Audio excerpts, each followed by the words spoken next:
March 2016 Taroscope reading with me. Guys, thanks for tuning in and listening. So sit back, relax and see what messages are coming your way. We're using the Morgan Greer cards. I love their ability to infuse colour into the reading. Each colour has its own vibration and is powerfully important in our lives, as well as all other perspectives. I'm also choosing to use the stones of March, or the crystals of March, for your reading, and you have a beautiful white opaque moonstone, very soft and gentle, new beginnings, and it sort of exudes that rainbow energy throughout. It's uplifting, full of protection, and brings in new beginnings at many levels. As well, you have the other beautiful shimmering, shining, similar but different colour, but this beautiful rainbow energy through it. Another opaque stone that is about protection and new beginnings as well. But the fact that they both have this beautiful prism of rainbow effect is something about reflection for you guys, and seeing rainbow energies in your life and in your days. So March is a really busy month, and astronomically we have two eclipses, one on the 9th and one on the 24th. We have two comets going through our skies at the same time as the last eclipse. We have also just gone into the Chinese New Year. This year is the monkey. The monkey can be ambitious, adventurous, intelligent and cheeky. But this year we have a fire monkey, and he is an agitated monkey. So we see or feel a bit more agitation around us for the year. So we need to learn how to harness it, utilise it and turn it into positives. So we are using a 7-card draw, and it's called the Mystic 7. Let's shuffle and see what's in store for you guys, Capricorn. I will run through what each card means and their position, and we will work through the reading as and when the cards are laid down. So do a little bit more shuffling. This is for Capricorn for March 2016. What's in store for them? Okay. 1, 2, 3, 4, 5, 6, 7. Okay, our first card out. I'll just see if I can shift these a little bit to fit the view. Let's take a look first through the camera lens. I'm trying to pick up a colour. I'm seeing quite a lot of this type of colour. Perhaps it's because he's the middle card down the bottom, but it's kind of in here as well. So it's almost that purpley, dark purpley blue, sort of a very high-end chakra energy up on the crown chakra. So contemplative thought, mind, that spiritual energy. Now, the first card is the current situation. The second card are obstacles. The third card is aspiration. The fourth card is what needs to be awakened. The fifth card is what lies behind you. The sixth card is the next stage. And the seventh card is what will be. So let's have a look. We'll start at the very beginning, which makes logical sense, with the Queen of Pentacles. So this is how you walk into the month. Well, first of all, let's just say you have one major arcana and an ace, and then 2 swords, pentacle, cup and rods. So you have quite a stable balance of things going on. So it's quite a balanced energy from all different perspectives. So as you walk into the month with this Queen of Pentacles, she is definitely looking in, overseeing things. So this could be yourself, because this is your sign, the earth sign energy. She is very stable with her finances, and she's rather the gregarious host. She's very good at sort of forming social engagements and bringing people together. She's a great listener. She's warm and nurturing, and she understands other people's pain, so she's a counsellor. So she has knowledge with her, as well as this financial wealth, or she's certainly holding on to that right at her heart. She has a grasp of finances, she understands them, and she's reasonably well off financially. So this is either you and your financial situation and your social situation, or this is someone you could be attracted to, or someone who walks into your life who exudes this type of energy. So the potential is there for any of those to be the case, given that this is just how we're starting the month. So keep your eyes open and watch out to see if this person is coming into your life, or if this is you and how you're acting. The second one is the obstacles, and we see here the Ace of Swords. Now the Ace of Swords is often about achieving a goal, but through the cost of acrimonious action. Sometimes it can even signify a divorce or legal documents that need signing before you move forward. So this could be associated with businesses or business deals or legal purchases or the selling of a property or a business or anything. And given that it's an obstacle, it could be saying that there might be a hold up with that, or that you need to readdress it or go over it somehow, or need to re-communicate something with the other person involved in the deal, because there's usually more than one person involved. So it might just it might be held up a little bit and you have to rework it out. But you can often do that with communication, whether it's verbal or written. So that's something for you to think about and ponder on, and make sure that if there are any glitches, you go back and check them out and make sure that they get flowing again. Number 3 is your aspirations, and it's number 3 and it sits in position 3, which is quite a nice synchronicity.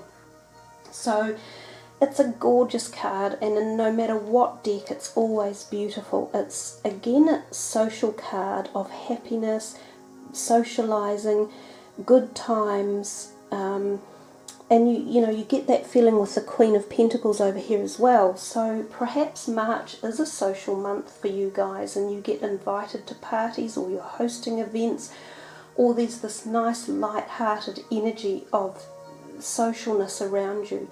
It can be the connection of females in your life. There could be 3 of them coming into your life, or they are your friends already and you enjoy their company. It's very, very convivial and cordial and pleasant and supportive and nurturing. And they can be a blonde, a brunette, or kind of gingery, and a dark-headed person. So this could be leading itself to romance, if you were seeking new romantic partners, or, as I say, new friendships, or your current friends all supporting each other and networking and attending events. It could even be something celebratory like an engagement or a wedding event. Number 4 is what needs to be awakened. And we see this, the 5 of Swords down here. And this card is often about, again, slightly acrimonious winning over a situation. So, it's having a discussion or an argument with some people, and you do win and they walk away. So I think these two are connected diagonally there, and I think they're probably connected at more levels than that within the reading. So oftentimes it tells us to be careful how we speak to these people and how we address the situations, and choose the words appropriately. We can speak with people, and get something to go our way without being rude or derogative or harsh. I think it's all in the way we handle situations is how they move forward, and moving forward is definitely what you want to do. So given that this is in the needs to be awakened, it looks like something needs addressing and a point needs getting across for moving ahead somehow, and it is with other people. So there's definitely other people involved in your reading, quite a lot of other people in this month. as I say, it's definitely got social feelings and friendship feelings, but there's this either negotiations or dealing with an aspect that needs to be dealt with, but if you handle it in a good way, you'll come out on top for all the right reasons. So if we come to the next card, which is 5, it's what lies behind you. And this is the Hermit, and he's often thought of as spending time alone, you know, thinking about life and who you are, where you're going, not feeling particularly social actually, and hiding away, and sometimes feeling a bit alone and reclusive, but this is what's behind you, so that feeling is ebbing away. He also, though, does have a feeling of illumination and at that third eye spiritual connection level. So if you did spend time alone, or you've been alone a little bit yourself, you probably have achieved some growth and some learning lessons for your soul and your physical journey on life, in life as well. So the Hermit, I always find, no matter what position he falls in, he's always a beneficial card. And we do learn the most when we're listening and when we listen to ourselves and the lessons of life. So he's a wonderful card of much knowledge and insight and integrity. All sorts of things pop up when he's around. The next card, card number 6, is the next stage. And we see the 7 of Wands. Now he is sort of fighting off other people's attention or noise or thrustings or, you know, nosiness, their ambitions, their desires to put him down or put him out of place. This is kind of the same thing as over here. So there's a bit of this energy going on, and it's nice to know that this is the next stage, and this guy, he is on top of it, and it's much sunnier too. Even though there's yellow in both cards, there's this optimism here with the growth on the rods, and it's a creative card, so it's a fiery creative energy that's coming through. And it's your energy and it's your passion and it's your ability to sort it and solve it and get it moved and kicked into action. So that's what's coming, and I think it clearly is an establishment of a route that goes forward, and I love the fact that there's this new growth on these rods, and they can be career related or creativity or ideas and just energetic flow, because that's the fiery energy, and there's nothing like getting a fire under you to get you going. So that's a nice way of moving forward. And the final card is what will be, and we see the 4 of Swords. The 4 of Swords, again, interestingly enough, is about taking a bit of time out, a bit like the Hermit, and having a retreat. But it can often be a special retreat, so you could go away for a weekend or a beautiful resort type feeling where you do peaceful activities or meditations or enjoyment with someone who's really close to you. We've again got a lot of process going on through the thought and the mind, so it's very much a thought and contemplative card. It's communication because we've got the swords, and it's intellect as well.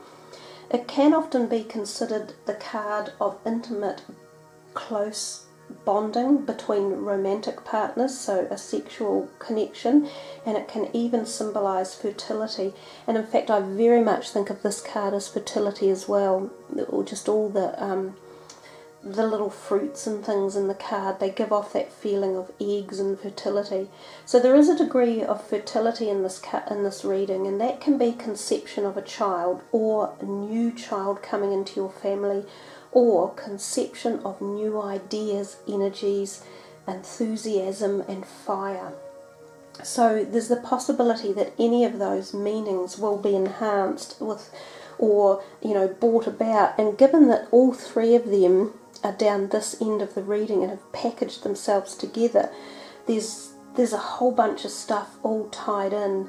It's almost too difficult to separate them out. They're tied in somehow. The other thing that this can mean is needing to just slow down a bit and take your breath and re-establish your body and re-infuse it with this fire energy, because you may have been doing quite a bit of social activities during the month, and there may have been quite a bit going on one way or another. So there you are, Capricorn, quite a nice reading, and plenty of interest and things for you to be activated with. Let's see what your goddess card is going to be.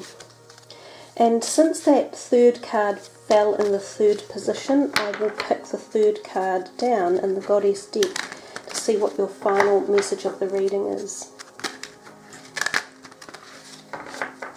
Just shuffling, and then the third card down.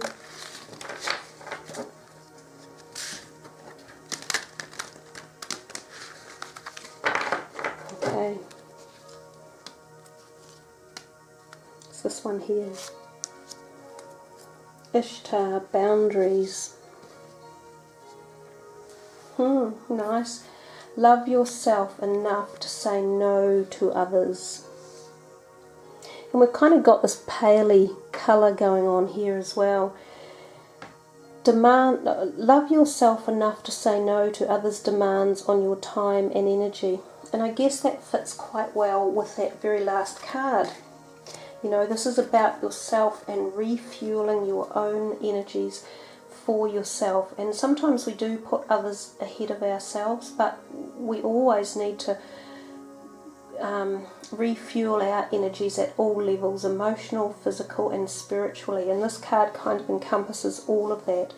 So it's a nice message for you to just know that you're important and that you come first, and that you can set up your boundaries, and the others will be just ready and waiting for you for when you're ready to come back and carry on that partying, which I think you do some of in March.